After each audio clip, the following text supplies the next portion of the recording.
Welcome everyone to tonight's webinar about understanding the tax benefits of conservation. My name is Sarah Wells and I'm the Conservation Director at Mount Grace Land Conservation Trust. We really appreciate all of you taking the time this evening to be with us. Some of you have joined us multiple times throughout this conservation-based estate planning journey, and we're glad to see you again. We also want to extend a warm welcome to the speakers we have lined up for this evening. We have Cynthia Henshaw, who's been the Executive Director of East Quabbin Land Trust since, I believe, 2006. Before that, she was also a state service forester. And we were just talking a few minutes ago that Cynthia was involved with the single largest conservation easement in, I believe, the world, which is pretty big deal. Yes, thumbs up from Paul Catanzaro. That's another thing about Zoom. You can add reactions if you'd like to. We also have George Dresser, who's an attorney based out of Worcester, who has helped many, I would guess, hundreds of private landowners across the state at this point. And he also helped to personally found two different land trusts, both the Greater Worcester Land Trust and the White Oak Land Conservation Society. And finally, we have Tom Anderson, who is the program coordinator of the Massachusetts Conservation Land Tax Credit Program, excuse me. So Tom is responsible for the successful processing of $2 million worth of tax credits that benefit hundreds of private landowners in Massachusetts.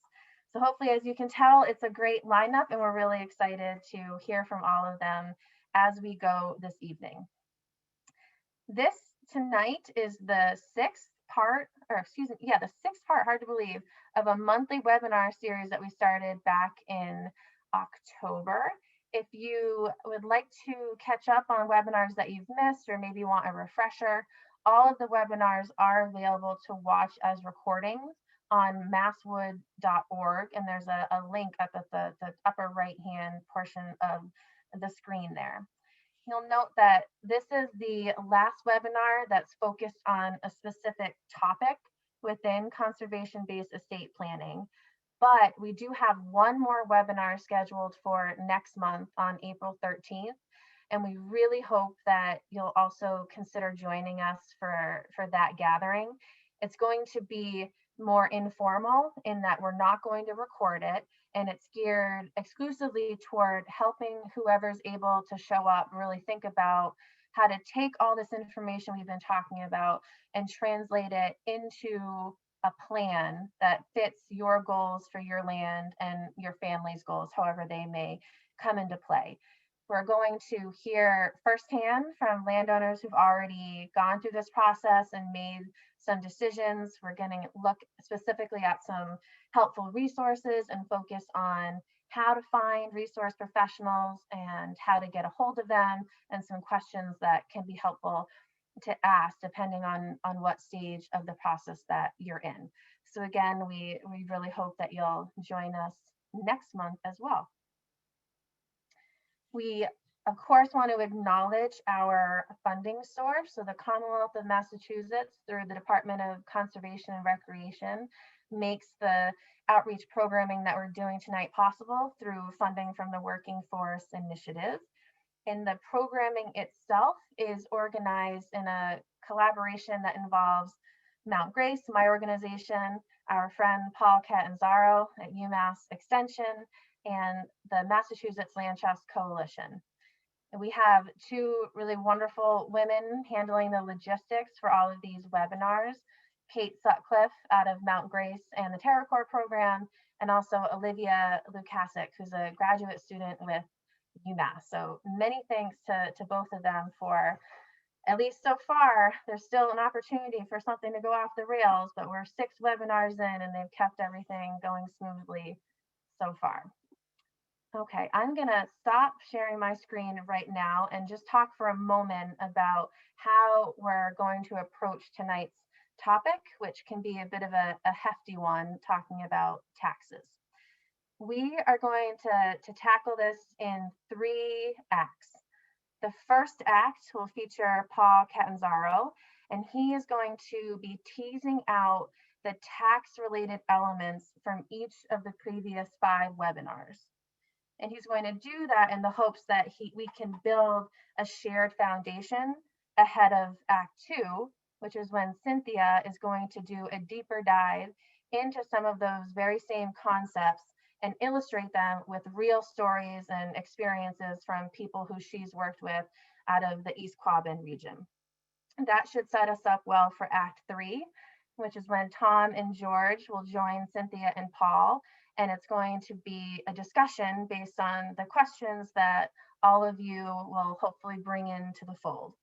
As always, as you have questions, feel free to pop them into the chat, and there will be specific times where I'll let you know that you can unmute yourselves and ask your questions directly. Right now, before Paul kicks things off with Act 1, we're hoping that you'll all let us know what is the thing that you're most interested in learning about tonight. So again, the question is, what are you most interested in learning tonight? And if you could take a moment to enter that into the chat, that'll give us a good sense of our starting point for this evening.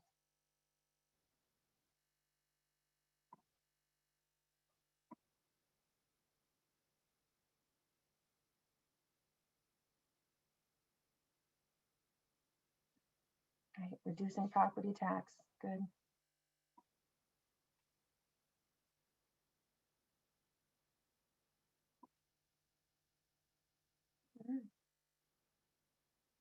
Well, maybe people are still thinking, which is great. Okay, tax savings in the right place, reducing estate tax. Yep. Having land, not wanting to see it developed, how to save money. This is good. I think all of this is definitely in line with what we're hoping to cover tonight. And if there are folks who maybe aren't really sure what question to ask and what they're looking to learn, hopefully we've still got you covered. Okay, great. Well, I think, Paul, if you want to load up your presentation, I think that'd be great. All right, does that look okay, Sarah? Yes. Great, okay. So as Sarah said, I'm just gonna lay some foundation here, talk a little bit about, for those of you that have joined us on this journey with multiple webinars, I wanna tie together some of the things we've learned. And if you haven't had the chance to join us for any of the other webinars, which is fine, I wanna just build some common understanding.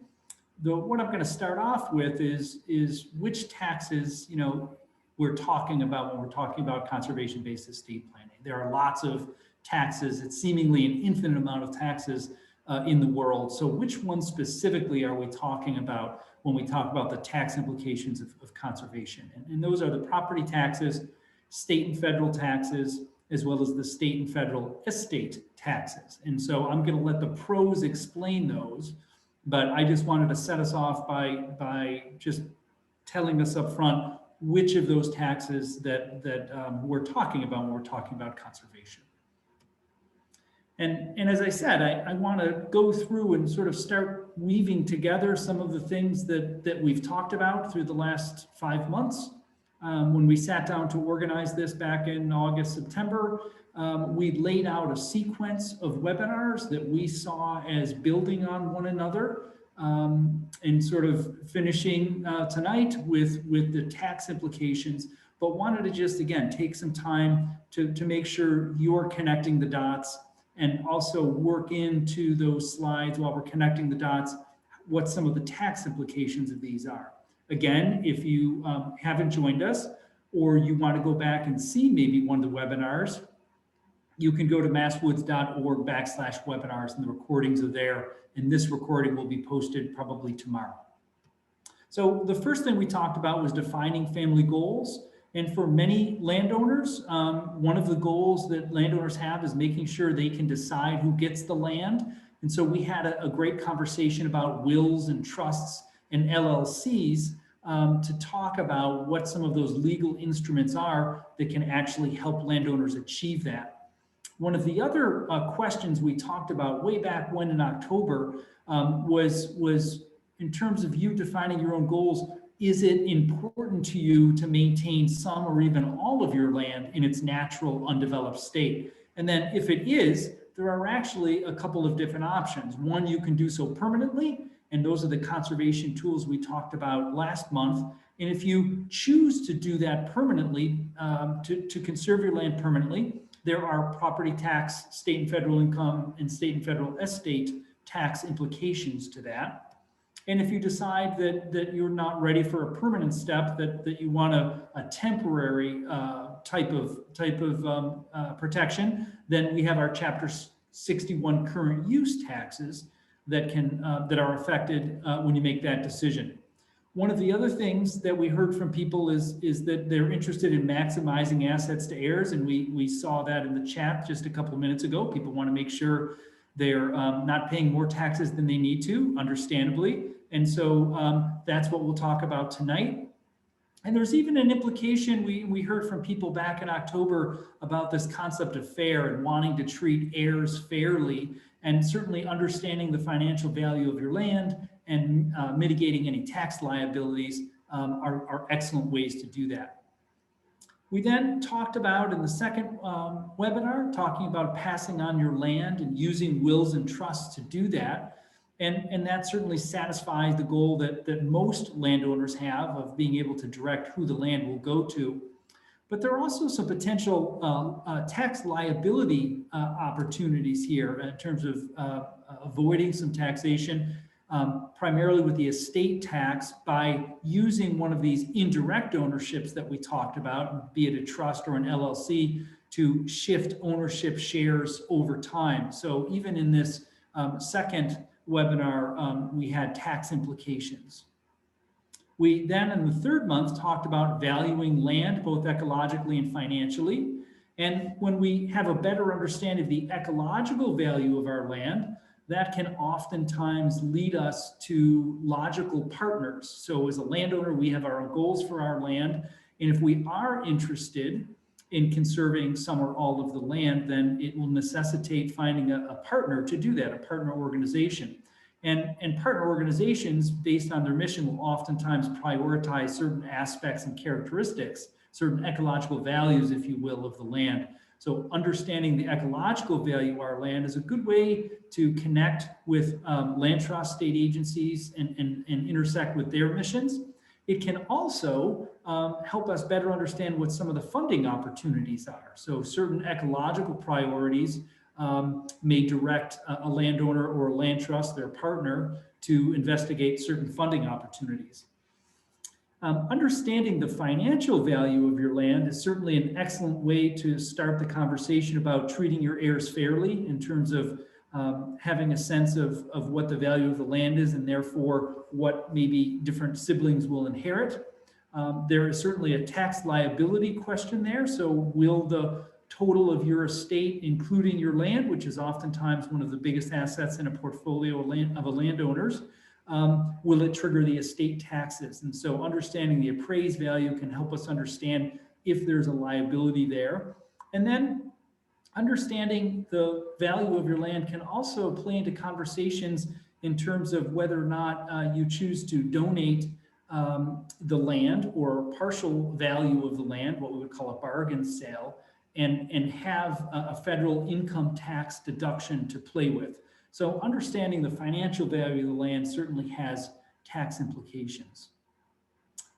As someone put in the chat just a few minutes ago that they're interested in better understanding opportunities to reduce property taxes. And in our fourth webinar, we talked about the current use programs, Chapter 61, and that's a very standard statewide program that can help landowners reduce their property taxes. There are three versions, 61, 61A, and 61B.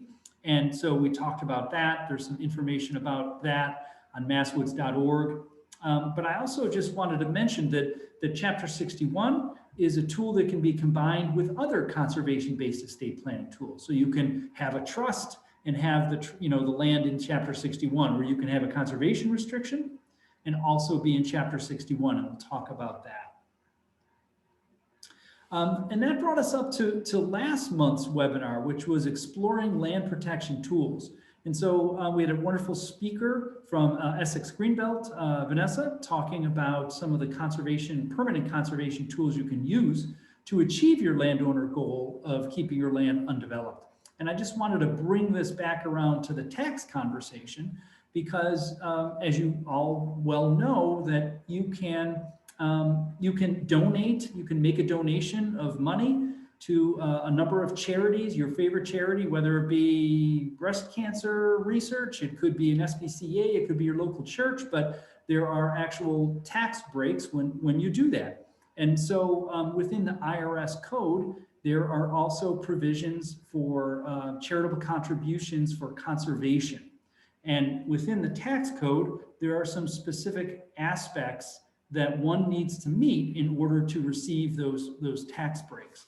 And so one of those is that the tax code says it needs to be an entire interest. So it needs to be all of the land, if you're donating land, or it could be the rights of the land that maintain the conservation value. So in that case, it would be a conservation restriction, and it would have to eliminate the rights to maintain the conservation value, but it would be the entire interest. The gift would need to be perpetual. In other words, you can't give it away and then in 10 years later get it back. So this is why you don't get a tax break.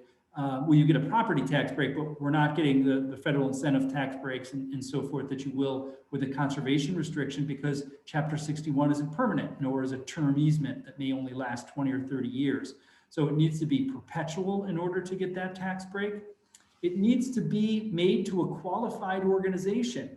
And that qualified organization needs to have a conservation mission.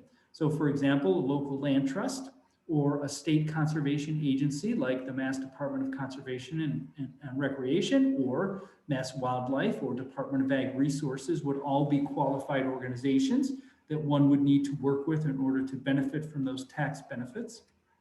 And then the IRS actually lists some of the conservation purposes as examples of the types of things that they will recognize as public benefits that you're contributing through your donation. And I'll let you read through that list. But these are sort of the bar, if you will, according to the IRS regulations in enjoying those tax breaks for that donation.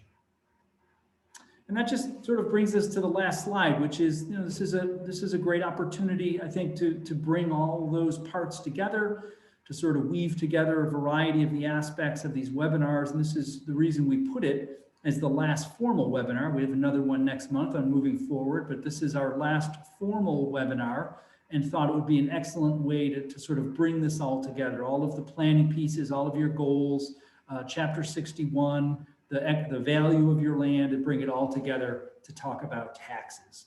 So with that, I hope that helps to tee up Cynthia, and I'll hand it over to you, Sarah. Thank you, Paul, for walking us back through time and reminding us what we've learned since October.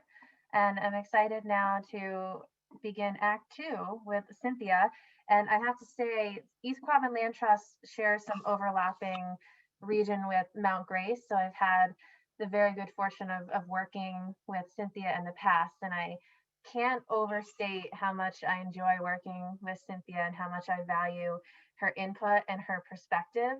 And I'm so happy that she's here tonight. Thank you, Sarah. I'm embarrassed now. Success. So I'll just share my screen and start the slides. That's good.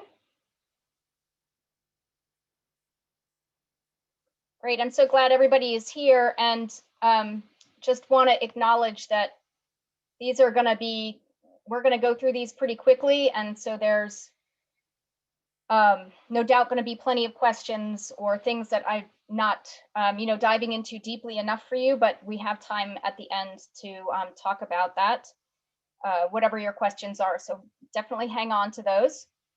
And so, as Paul said, we get to talk about death and taxes tonight, focusing on taxes, and the estate taxes, of course, is what we're planning on doing, or planning in advance for when we know that we're no longer able to care for the land and be here. So Paul's already gone through the property taxes, income taxes, and the estate taxes. So I just wanted to dive into those a little bit. And then I had a couple case studies to review. So I wanted to share with you all for the annual property taxes. For those of you that haven't already done it or don't know, you can get, this is a sample of an assessor's card, property card. This is for a piece of property. You can see our name right here, East Quabbin Land Trust, a piece of property that was given to us last year.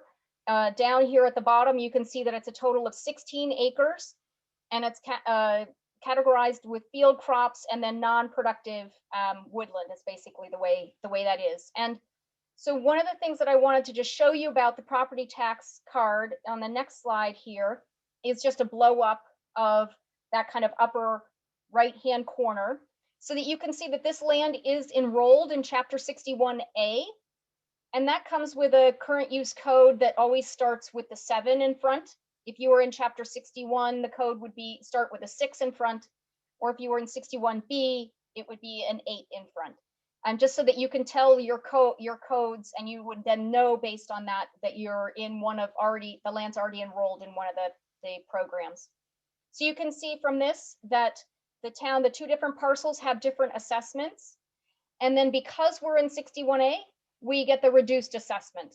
And so basically what you do if you're looking at your property card, trying to figure out how the assessors charge you for your taxes, you look at this total amount that you're assessed for the year.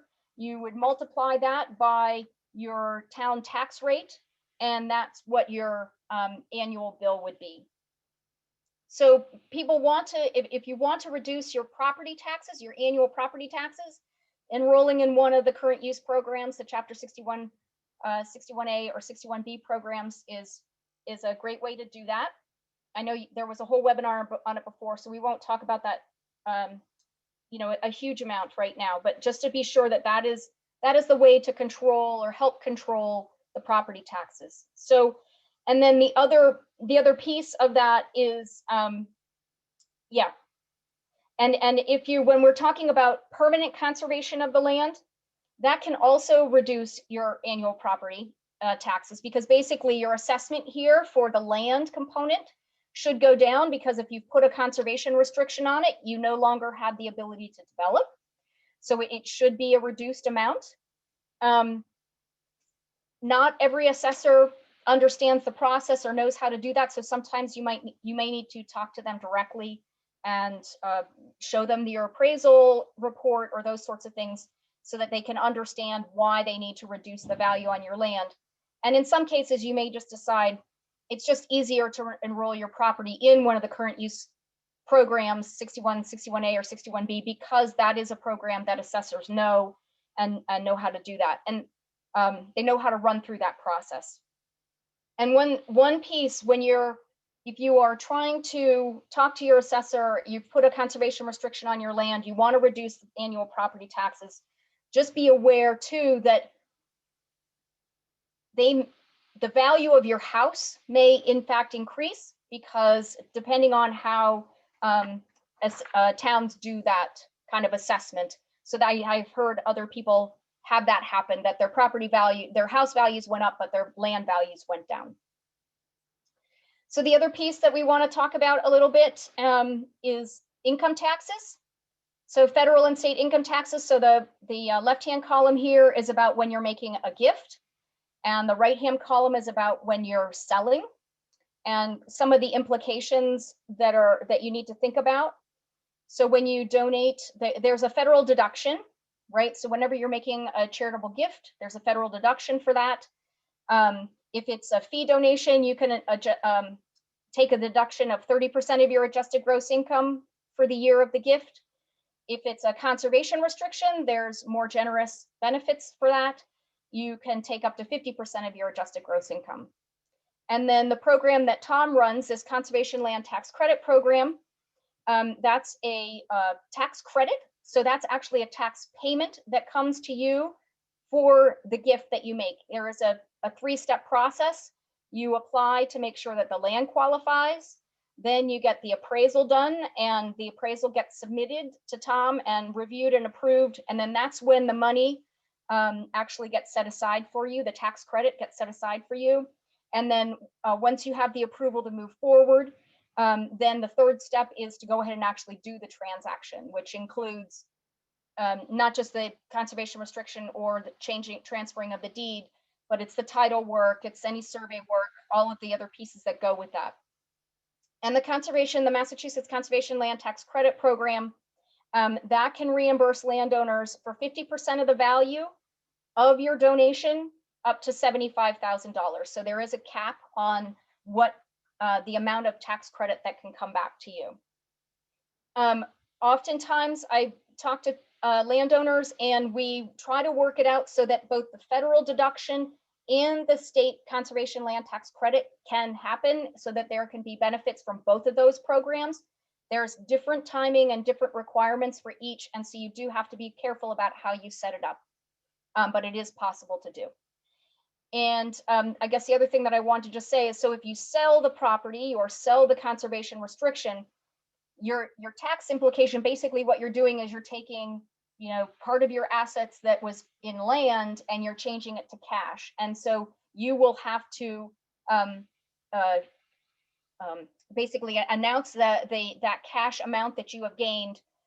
You will receive a 1099 for that transaction, and you'll need to include that on your income taxes for the following year. And then here comes the part about what are we thinking about after we pass, and what kind of taxes are involved in that. And so right now, very, very few of us would have be impacted by the federal estate taxes, because the current limit is over 11,000 and it's continuing to increase. But the Massachusetts estate tax is still $1 million. So that's more likely to be something that you would need to think about, depending on where you live and the value of your land and all of your other assets. But this is where getting an estate tax attorney in is very helpful. And conserving your land, basically by conserving your land, you're reducing the value of the land. You are potentially reducing your estate tax liability, your Massachusetts estate tax liability. And so even though I totally understand that end of life discussions are difficult and challenging, I really encourage people to think about that beforehand. This is how you can make the most difference, is to be by planning, by thinking in advance, and working with an estate planning attorney is a key part of that. So having just laid those kinds of details out about the property taxes, the income taxes, and the estate taxes, what I wanted to do was to run through a few examples of conservation projects that we've completed or almost completed, and to share with you kind of why the landowners wanted to conserve their land, and then how that conservation process impacted the three tax categories that we've been discussing. So this family lives in West Brookfield on 90 acres. They have a home that's kind of in the middle of the property that's on a town road. They have a lot of road frontage with their land on both sides. They really appreciate the location that they're at because of the privacy that they're afforded, and they do some small scale farming. So as they were planning for retirement, thinking about their property taxes, thinking about their income and how that was going to change. So they were thinking about how to combine conserving the land at the same time as reducing their annual tax liability, property tax liability. So what they did is they donated a conservation restriction to the East Quabbin Land Trust. We went through the Conservation Land Tax Credit program in order to do that and provide a little bit of funding to help them as they get into their retirement. So in this case, the land was already in Chapter 61A, so there were no changes in the annual property tax for that piece of it. The income taxes, went through the Conservation Land Tax Credit application. The house was on the property, so their before value was $620,000. And for those of you that weren't on the webinar that talked about appraisals, so when you are donating the development rights, the conservation restriction, you know, the no mining, no dumping, no paving, no building kinds of rights that go with the conservation restriction, the way the appraiser values the land is both before it's restricted and then after it's restricted. And the difference between the two is what the restricted value is. And we say value because there is monetary money there, but just keep in mind that when you're putting a conservation restriction on your land, you are restricting the uses that can happen. So in this case, the before value was $620,000, and after value on the whole property was $455,000. So that again includes the house. So the difference there for them was $165,000 of what the value of what they were donating.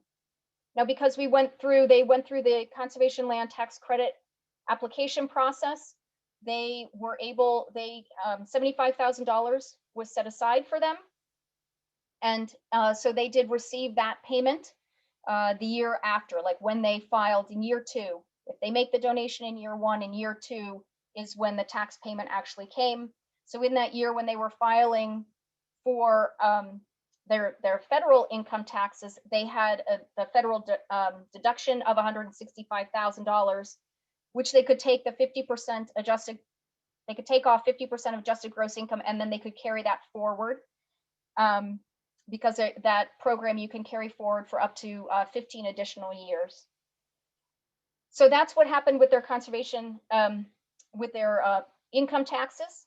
And then the estate taxes in this case for this family, it wasn't a principal concern for them because they were just retiring at this time. They were, you know, not thinking about that, and the overall amount of their total estate was just reduced by $90,000. But as you can see in their case, they were below the $1 million estate, Massachusetts estate tax category. So the next one that I want to just share with you is a property in New Braintree. This family, they already had a 400-acre farm. They're doing grass-fed beef, hay, and doing silvopasture. So that's basically grazing in woodlands. And so they were interested in this additional, 67 acres that's adjacent to their farm. They wanted to acquire that and conserve it for silvopasture. So they wanted to be sure to have that opportunity. We were able to go through, and we're still in the process of the Conservation Land Tax Credit program right now, because they didn't have sufficient funds to do the full acquisition to begin with. And so we're going through the tax credit program in order to help fund the conservation of this property. So it all works out, will all work out in the end. So in this case, again, going back to the property taxes, they would be putting it in this forest land, and they're adding it to their farm. So it would be under 61A. So they're going to keep a low property tax liability for the addition of the 67 acres. On the income tax side, the appraisal, the before value for this land was $125,000. The after value was $75,000. So if you do the math on that, the difference between those, or the reduction in value on the land is $50,000. And so the application to the Conservation Land Tax Credit Program showed the $50,000 appraised value for the conservation restriction. They're eligible for 50% of that, which is $25,000, and that's how much was set aside for this family. And we're going through the very last stages of that this spring. And in this case, the family, as you can see from the title, they already had their land held by a LLC, a limited liability corporation. And so this land will be rolled into that. And so the estate taxes all work through the terms and conditions of the LLC. So a slightly different kind of example to share with you tonight. If you look at the map here, the red outline is an existing property of the East Quabbin Land Trust. And the homeowner whose frontage here on Birch Hill Road was interested in selling. She had 62 acres along with her house and other outbuildings.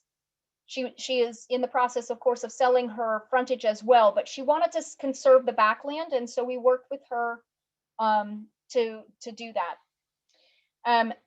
So in this case, the East Quabbin Land Trust actually just purchased outright the backland.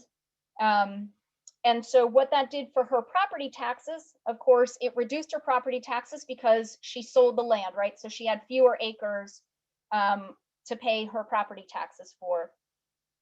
Income taxes, it wouldn't have changed her income. Well, she would have gotten a 1099 for the sale. So showing it's 30 acres, we paid $1,000 an acre. So she received a check for $30,000. So she would have a 1099 to show that income. So she would need to show that on her federal and Massachusetts state tax income tax forms at the end of the year. And then for estate taxes, she is reducing the value of the property by selling that land. And so that her overall net may be the same because basically she's transferred land value to cash value, but that's essentially what happens. So she's removing the land value from her estate and has the cash value there. And then the last example that I want to just share with you is a little more complicated. This is a bargain sale example where the family was paid a portion of the value of the land and gifted another portion. So this is a 90-acre property in Hubbardston. And it's a really important piece of property. It's got, as you can see, that's the east branch of the Ware River there. It's got a lot of wildlife habitat. And so we actually worked with the family through, Sarah was involved in this project through the Forest Legacy Program to fund the purchase of the development rights essentially from this. So, and then, so that was a portion of the value. And then what we also did was go through the Conservation Land Tax Credit Program because they were gifting a portion and they were eligible to receive a tax credit on that gift portion as well. So thinking about the property taxes for the family, of course, they sold the land outright. They transferred the ownership outright. So if no longer the owner, they no longer have the property tax liability. In terms of the income taxes, the before appraised value was $265,000 and the after appraised value was 90. So once it was restricted, it was valued at basically $1,000 an acre. So that difference, the conservation restriction value was $175,000. And how this transaction worked was that actually through the Forest Legacy Program, they were eligible for $130,000 through that grant program based on the requirements of that program. So $130,000 is less than the 175, and so they were able to take that difference, 50% of that difference through the Conservation Land Tax Credit Program.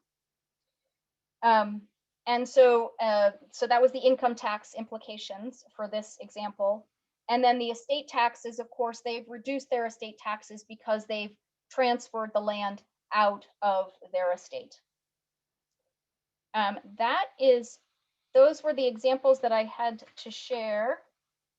And so I will stop screen sharing right now and turn it back over to Sarah. Thank you, Cynthia. There was one question that both Betsy and Katie shared. And so Betsy asked, Chapter 61 status is inherited, I think.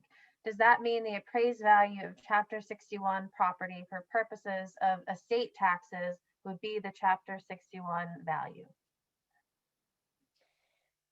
George could answer this, but I know you would, for an estate tax purpose, you would need to have an independent evaluation by an appraiser to establish that. Right. Because one of the things to keep in mind is that your assessed value is done by the town assessors, and that's a formulaic valuation of your property. It's not a current market valuation. So for estate tax purposes, you would need to have an appraisal completed. Are there other, and we can come back to that in a little bit if that's still unclear. Are there other questions for Cynthia about anything she shared or any of her case studies? Yes, Dee Barnes. So my name is Dawn Barnes. I happen to be a tax assessor in the state of Massachusetts and completely understand the Chapter 61 program. So for a little clarification, the 61 programs are a program that you would file an application with an assessor. Forestry, which is just basic 61, is a little different than 61A and 61B. It is an annual filing. There are a set of requirements for each chapter that you participate in.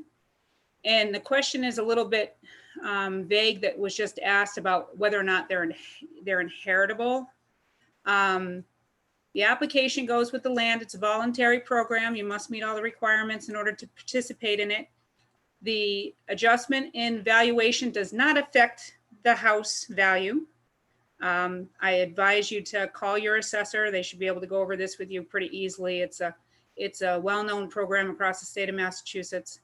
And if you were to sell the property or pass the property down, anyone taking ownership of that property can file an affidavit accepting responsibilities, meaning they sign off on a document that says they are accepting the property as it is and intends to continue the property in the manner that that chapter requires, and they can keep that property going for that use and receive those benefits.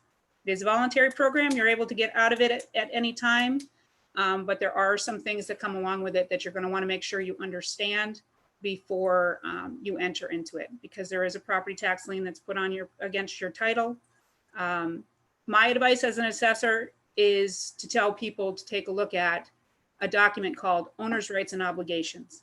It's part of the application process, and it's basically the cliff notes to the chapters, sections of the law, and tells you how you have to file, when you have to file, what your responsibilities are, and those kinds of things. So it's the cliff notes to the whole part of the Mass General Law.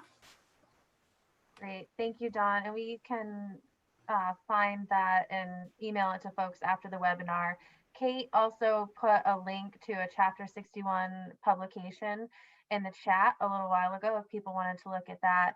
And Dawn, I appreciate you clarifying the piece about inheritance and how what's necessary with the affidavit to continue enrollment in that program for whatever time period it's enrolled in.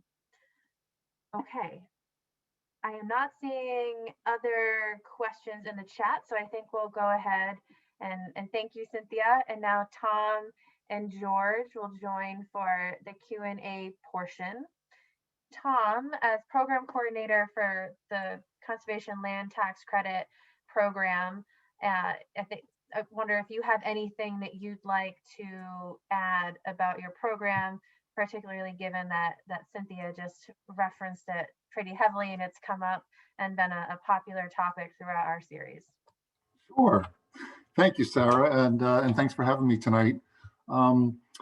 I administer the Conservation Land Tax Credit program here in Massachusetts. It's kind of ironic since the term tax credit or tax deductions just sends shivers through my spine, and I run away from tax questions.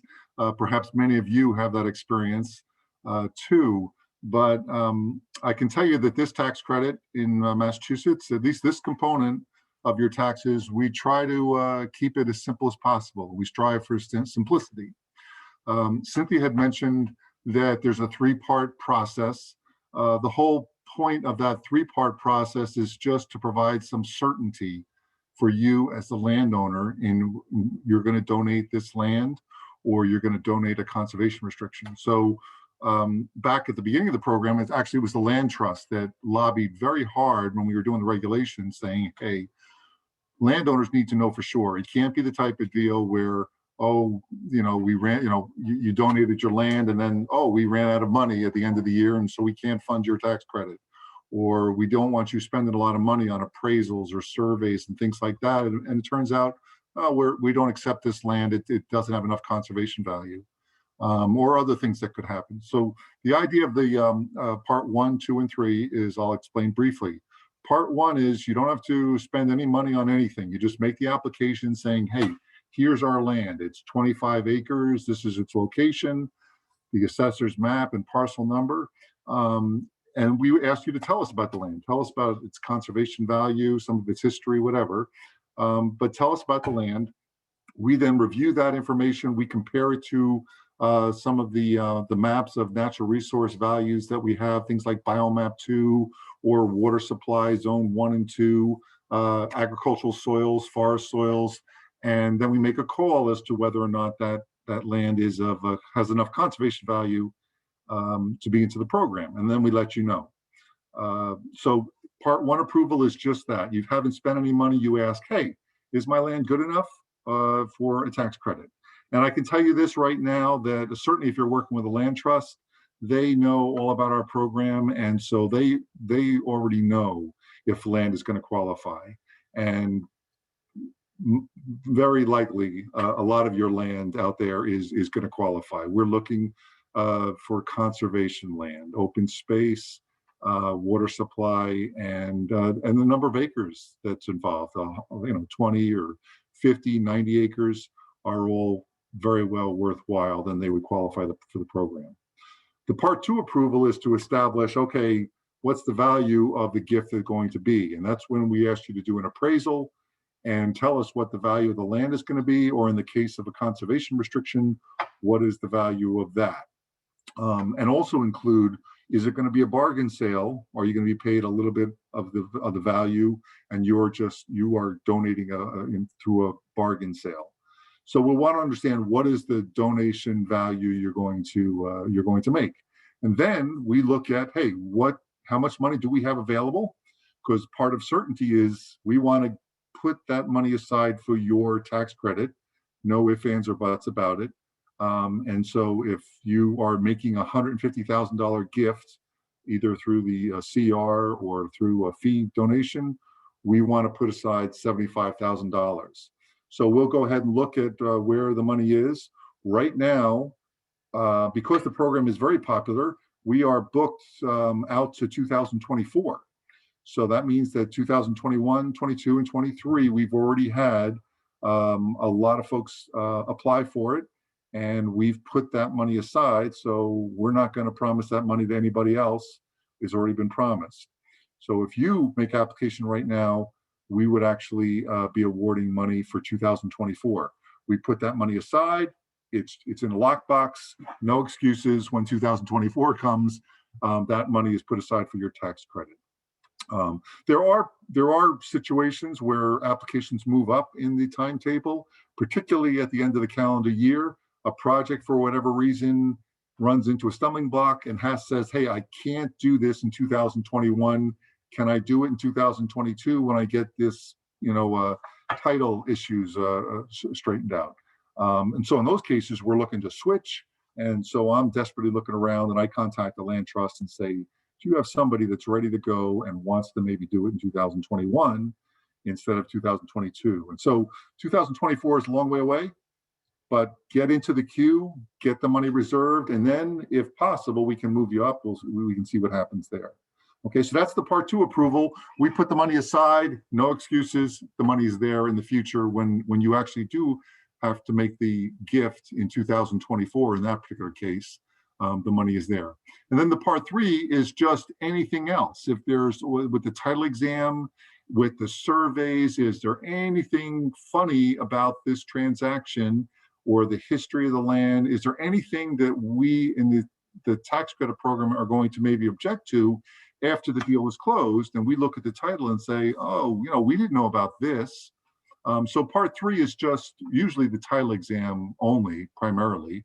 We look at it. If we have any objections to anything before you make the gift, we have to object then, and not after you make the gift, because obviously that would be a big disappointment. So that's the part 1, 2, and 3 approval process. The timing of the appraisal, well, I saw that was one of the questions was in the chats there. We do have a situation right now where we didn't anticipate this backlog back when we did the regulations. So yes, we do ask you for an appraisal right now, saying what is the value of the land. We put the money aside, but then we have to have that appraisal updated at the point of closing. You know, did the value go up or down? So that's a bit of an unfortunate situation now where we have to have the appraisal now to reserve the money, and then we're going to ask you for the appraisal to be updated at the point of the gift.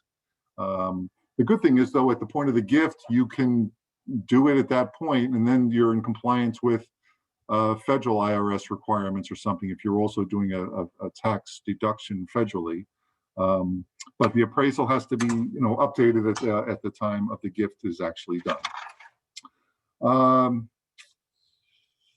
So again, we try to keep it simple. I would strongly recommend working with the land trust. They do so much of the work of this program, really. I just administer the numbers here, but they actually do sit down. I love that picture at the kitchen table there of somebody, you know, talking with 2 landowners about, you know, the decisions that they have to make and what the benefits are. That's where the real work is done by all you guys. And making those tough choices and trying to strategize. So I would strongly recommend working with any of the land trusts that are involved here tonight. They've worked with us before. They know the program inside and out. They can answer your questions, or they certainly know how to get a hold of me and get a definitive answer. So again, that you have certainty. Okay. So that's all. You know, certainly any questions. That's why I'm here. So I'm looking forward to them. And I just also wanted to say thank you to all you who are considering gifting land. In this job, I get to see a whole lot of wonderful land around this state put aside for the future.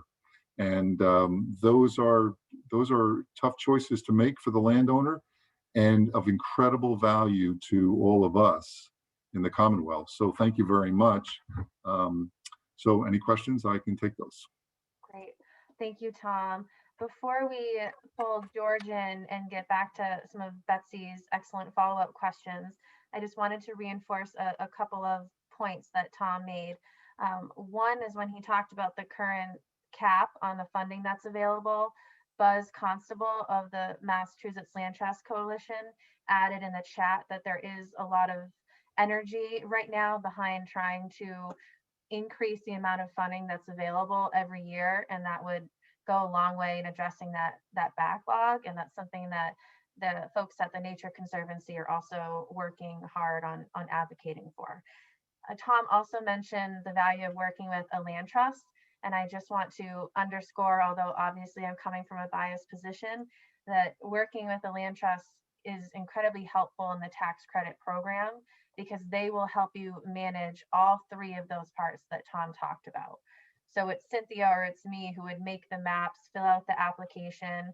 We'd help connect you with the appraiser. And then in that final step, we'd be making sure that all of the potential weirdness that could come up with the title or with owning land in general, that there's a plan for dealing with those. So the intention is not that you're alone as a landowner trying to sift through what is very likely to be unfamiliar territory. You're partnering with the land trust or whatever conservation group you're working with on the conservation project.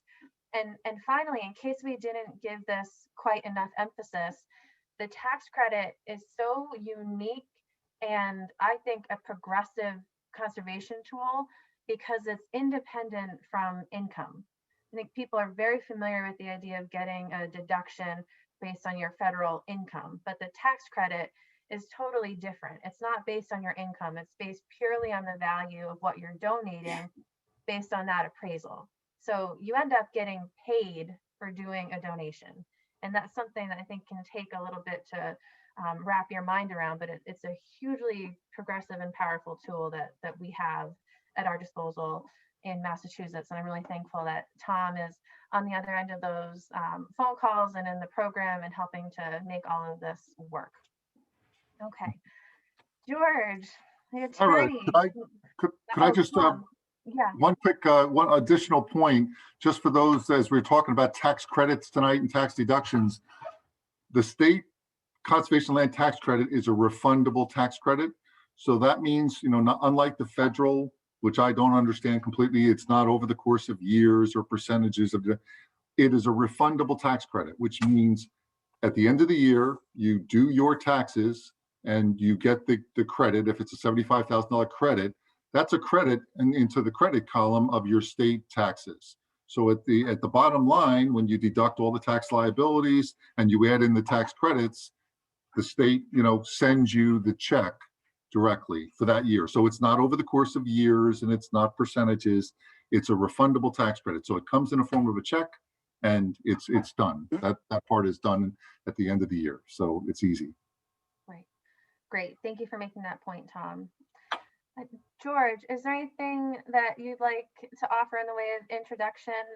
And if not, we can jump right into some of Betsy's questions. No, I'll just say a little bit about what my law practice is.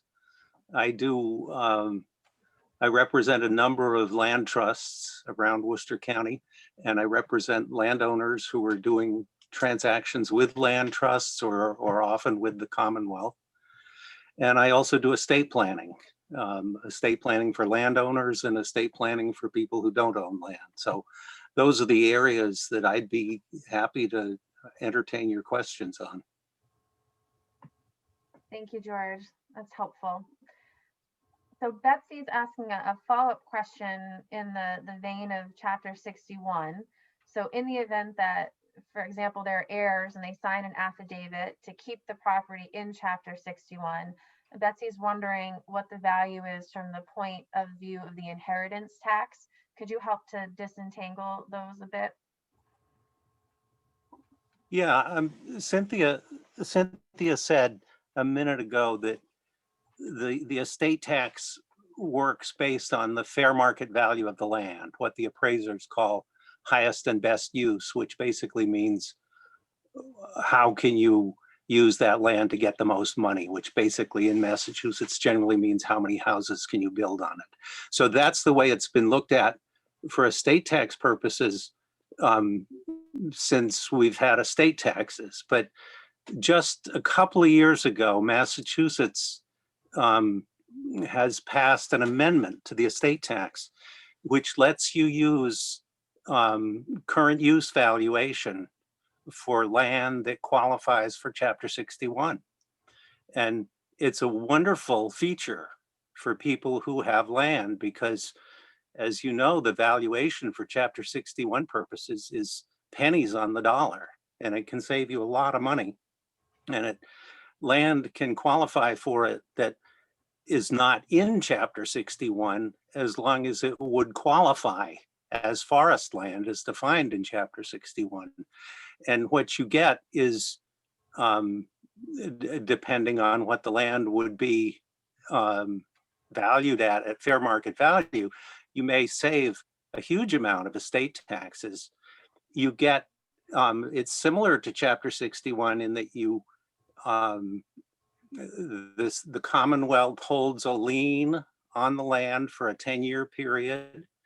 And if you sell the land for development during that 10 years, you're going to have to pay back the tax savings with interest, very similar to Chapter 61. But if you hold it for that 10-year period, or I mean, you can even sell it, but if you can't sell it for development, so that as long as it stays undeveloped and ends up at the end of that 10 years as still qualifying as forest land, then you've saved the whole, basically the whole estate tax on it. And it's not this amendment, I think it went into effect the beginning of 2019, maybe.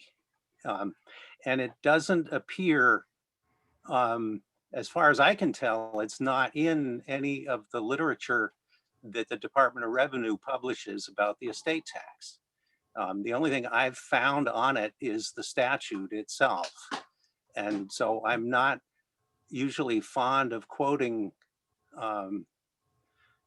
citations to the general laws at a time like this, but I'm going to give you this citation. And if you have an estate tax that you're looking at in your family involving land, this is something you might want to mention to the lawyer who's handling it. It's Chapter 65C, Section 5D. And the D is not a capital D, it's a little lowercase d in parentheses. So it's subsection D of Section 5. And it can save you a lot of money. Oh, good to know, George. Thank you. And Betsy, if you want to add anything to that question, you think you're welcome to unmute yourself and ask George directly or use the chat. I just want to pause there and make sure that that answer was helpful. It was extremely helpful. Okay. Yeah, and thank you for quoting the law. It's been so confusing for our family. We go back and forth on how it's going to be handled. So if that's really true, that's heartening. Okay, great. And we'll be sure to include that reference in our follow-up email. Great. There's a question, maybe Tom, you want to start this one. It has to do with whether a reserved life estate qualifies for the tax credit. So if you want to touch on that and maybe the type of ownerships that you see reflected in the tax credit applications.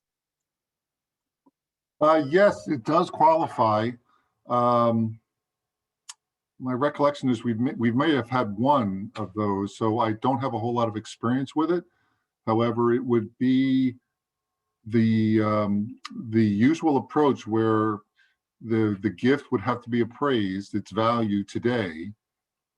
The appraiser would have to value the today, and obviously it's a life estate, so it would be at some point in the future is when the gift would have to happen. But so I don't necessarily understand the details of that since we haven't done it before. But yes, a life estate is something that can be quantified in value and in terms of that gift in the future. And so we could actually pay a tax credit on it today. Great, thanks, Tom. I'm not seeing additional questions in the chat right now. So this could be a good time for people to unmute if you want to ask your question directly.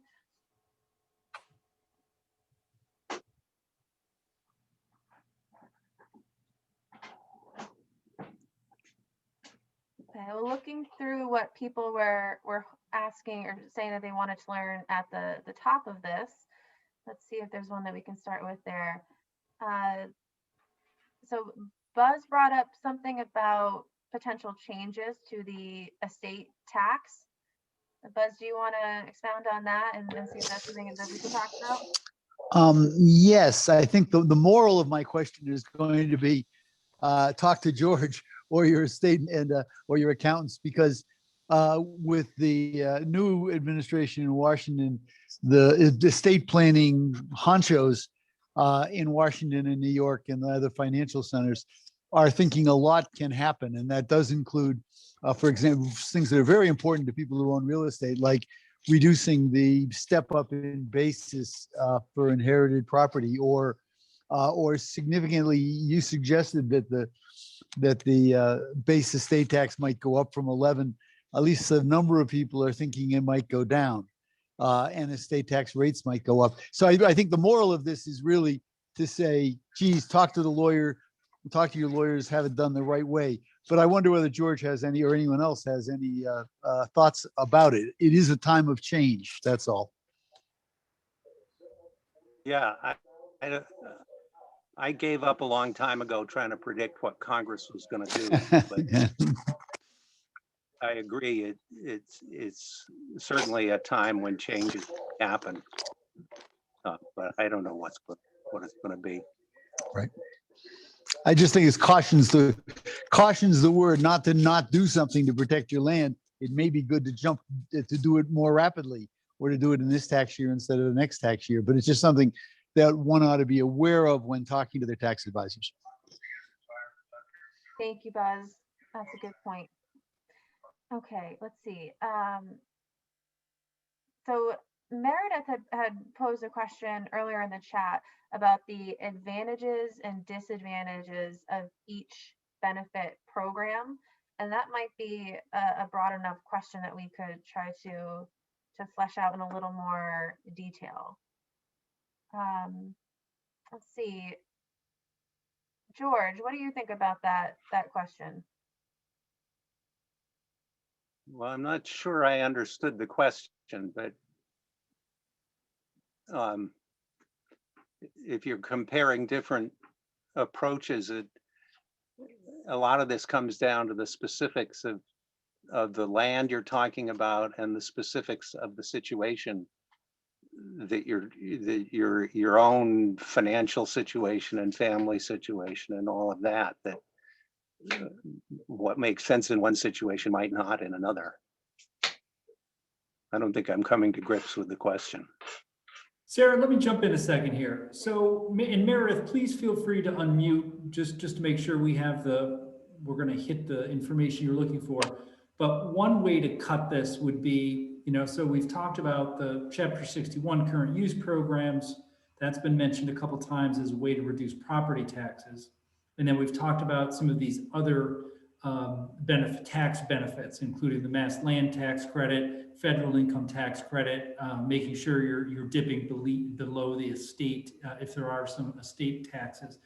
So I think one way to think about it would be, are you interested in keeping your land undeveloped permanently or temporarily? And I think that one cutoff will start separating programs for you. If you are interested in taking a permanent step with your land to make sure in perpetuity it remains in its natural state, then you are in the category of the mass land tax credit program, federal incentives, and then potentially making sure helping to get your estate value down below a threshold.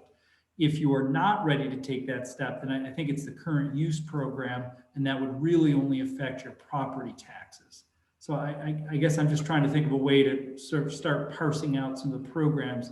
Is that helpful, Meredith, or were there more specifics that we can help with? That's really great. And I think I'm coming at this as a new land protection specialist, and these are all questions and things that I'm learning to ask our landowners as they go through that process. And so I think I'm kind of seeing some of these distinctions that landowners are looking at, as you're saying, definitely the temporary versus permanent protections. And then a lot from there is based on their finances and whether or not a donation or a bargain sale is something they're thinking about, or, if there's just different sort of options at play, and the timing being another really big piece, if they can wait for some of these benefits or if they need it sooner. And how you kind of slice and dice some of these deals to sort of make it work for each landowner. So that helps a lot, just kind of thinking about it a little bit differently. But I'd love to make like a visual sort of diagram of like, if temporary protections go this way, if not go this, just the way my mind works, to kind of slice that for folks and make it a little easier. Because even for me, trying to kind of pick these things up as a professional for the first time is there's a lot out there. So it's great. Thank you though. Yeah, Meredith, I'm gonna put a link into the chat. I actually took a shot at that diagram, and it came out as an online tool. So I'll fantastic. It's called the Legacy Planning Tool. It's on Mass Woods, and we ask like 3 or 4 questions, and then the output that's produced hopefully helps match the landowner's goals with their conservation, with conservation-based estate planning tools that can help them achieve that. Cynthia, I know you wanted to jump in. Can you help? I was just going to add, just to keep in mind that these things all work together. So while they're individual tax implications, whether it's your annual property tax or your various income tax statements or your estate tax, you need to think about them all together as well, because you can be enrolled in the 61 programs and put a conservation restriction on your property and reduce your estate taxes, right? So there's, you can take multiple steps and address all of these tax implications. as you work through the process. And the most important part is to start talking about it, think about what it is your long-term goals are for both the land and for your family, your finances, and then take action steps towards achieving those goals.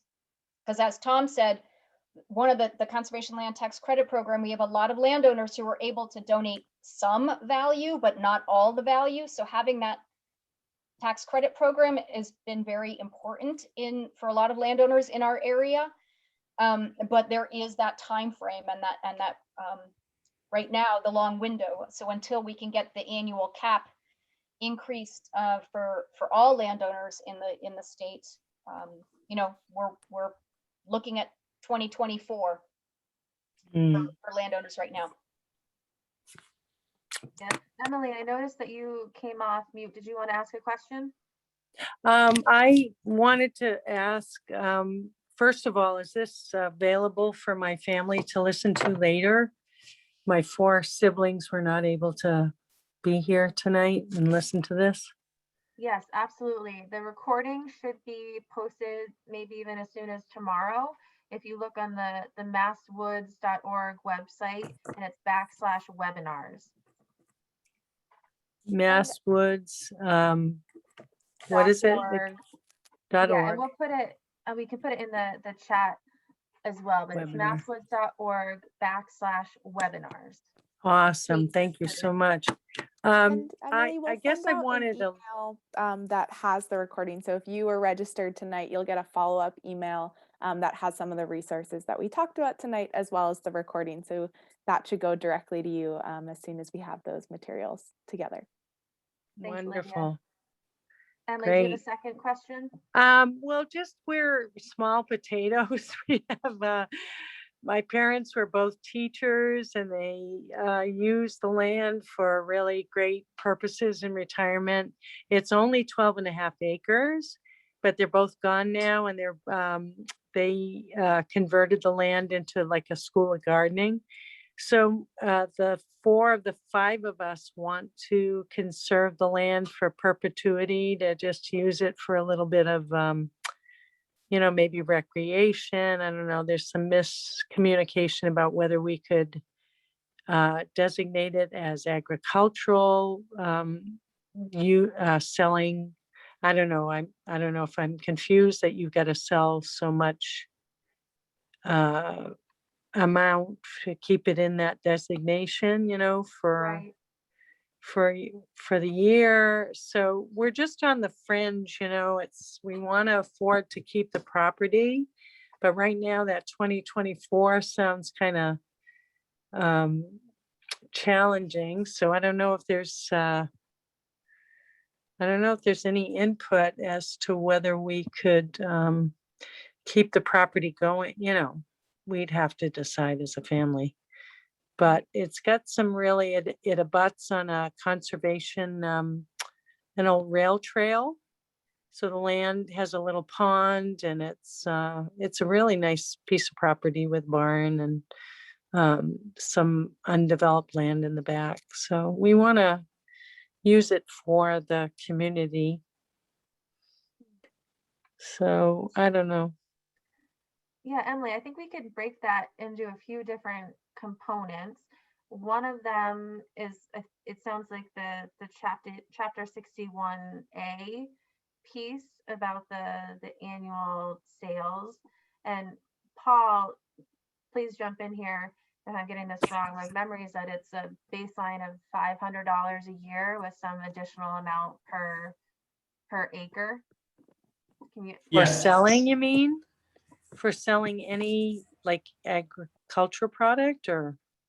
Yeah, so I live on a small farm and we sell beef. So when we sell a half a cow or a whole cow and we have a receipt for that, that covers us for the year.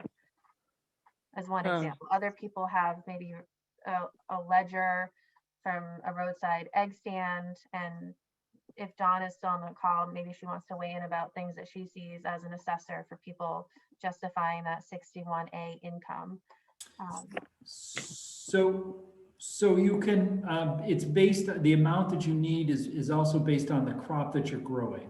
So if you're producing maple syrup, it's different than eggs, in that No, it's if, not. oh, is that changed? That's not. So 61A, you have to have a minimum of 5 acres actively devoted. Okay. And the first 5 acres must yield $500 a year. For every additional acre, you have to make $5 an acre. And you are allowed in Chapter 61A to have as much non-productive land as productive land, meaning if I have 5 acres that are productive for my crop use or my grazing use or my pasture use, I'm allowed to have 5 acres non-productive.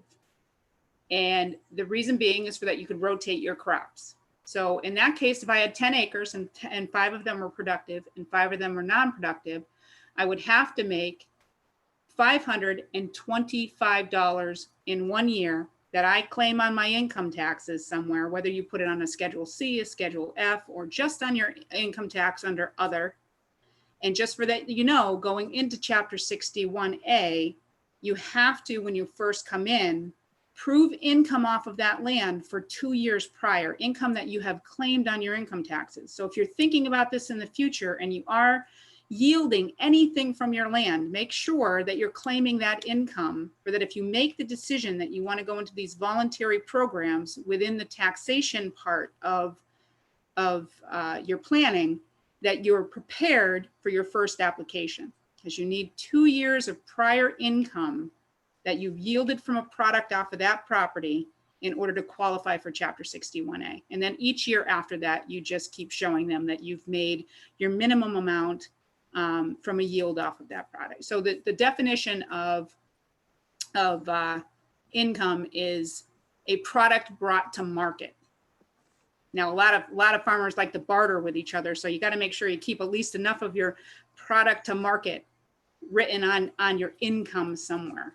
So some people will barter, like, I'll put my horse in your pasture and you'll get 50 bales of hay from me. So sometimes we run into that situation where people are keeping their farms running that way, but they need to bring something to their income paperwork in order for us to help them qualify and participate. And can I just ask it? Can I ask just real quickly, would it be, seems to me that it would be more advantageous to have the 61B as recreation. There's potential for lovely little nature trail and so on, that would be more cost effective for us to go with that program versus trying to finagle an agricultural. For anyone that doesn't truly have a consistent income that they can track on their property, but they are utilizing the property in a way that would be recognized under Chapter 61B for a recreational purpose. So let me give you an example that I give anybody that walks into my office. You can come into my office and you go own 20 acres of farmland where you're actively devoted to all 20 of those acres, pulling some kind of crop or animal or product off of it for agricultural purposes. Or you can walk into my office and have 20 acres of the most beautiful golf course land ever. It's taken care of, it's maintained. However you put that property into Chapter 61B, whether that be fully forested, whether that be a golf course, whether that be a set of walking trails, if you give a good narrative up front to your assessor that says, I have 20 acres of land, I pasture my cows on 10 of it, I have nature walking trails on 8 of it, and the rest of it is open and wild. As long as you give them a good narrative, they're very open to making sure you're meeting the requirements and helping you to understand in that voluntary program how your use will fit the definition in order to get the benefit of that program. Don, thank you for adding to that. And I'd love if we could shift to another element that Emily, I think you were describing, which is you own this with siblings. Some of you are on the same page, some of you aren't. You're trying to think about what steps to take and the timing of those steps. And I'm wondering if, George, if you might have some kind of general advice about the types of questions that the family could be thinking through. And then I'd love to hear from Cynthia about how I imagine that's a very common situation that comes across East Quabbin Land Trust, and how you kind of work with landowners on those very common issues. That's great. Yeah, well, shared ownership can be tricky for sure.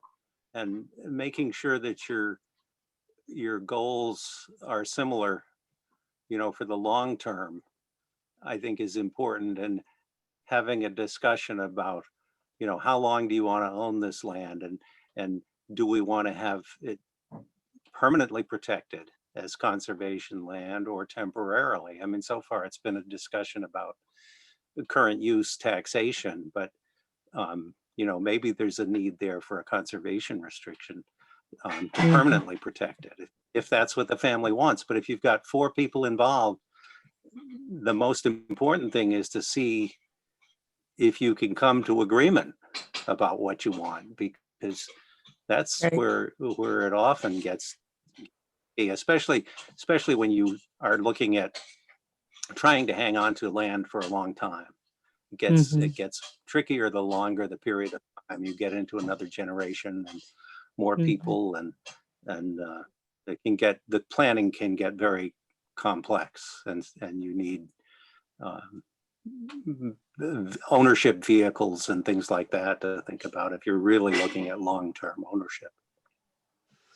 Are we under the gun if the 4 sisters agree to carry it out, like sell off the conservation restriction? We under the gun for June to do something for 2024?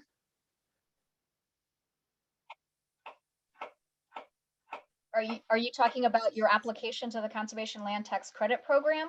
Yeah, I thought there was something about June as a deadline based on one of the former presentations to.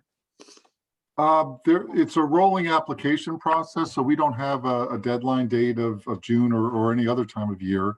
You can make your application anytime, and especially if you have the appraisal done, then we can go ahead and reserve the money.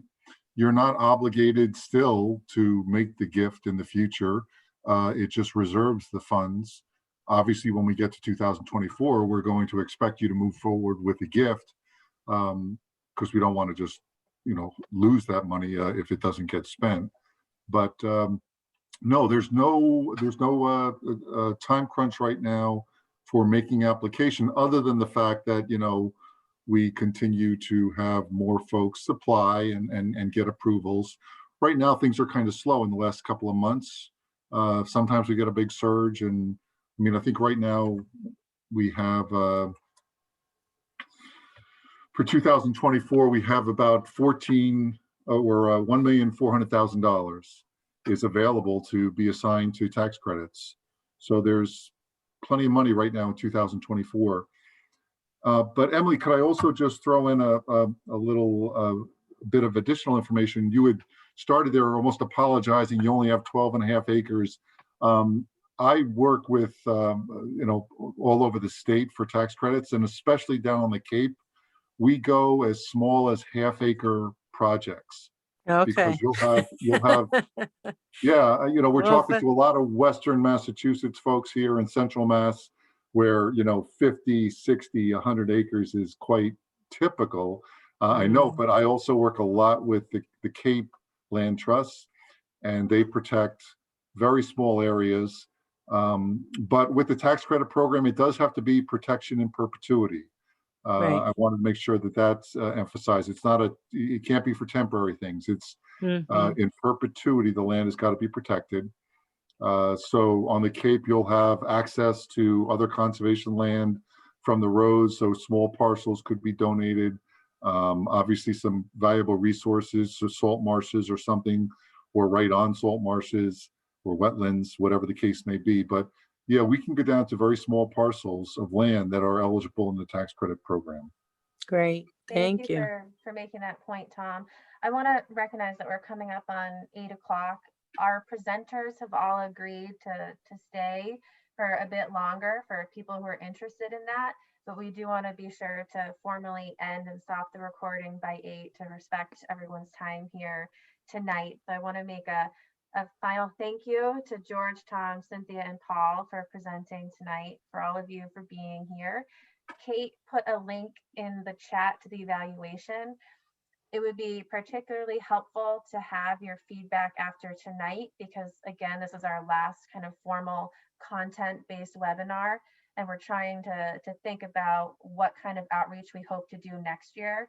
And every time that you spend the time to give us feedback, we really sit with that and think about how we can continuously make this type of programming more useful to all of you. So if you could please fill that out.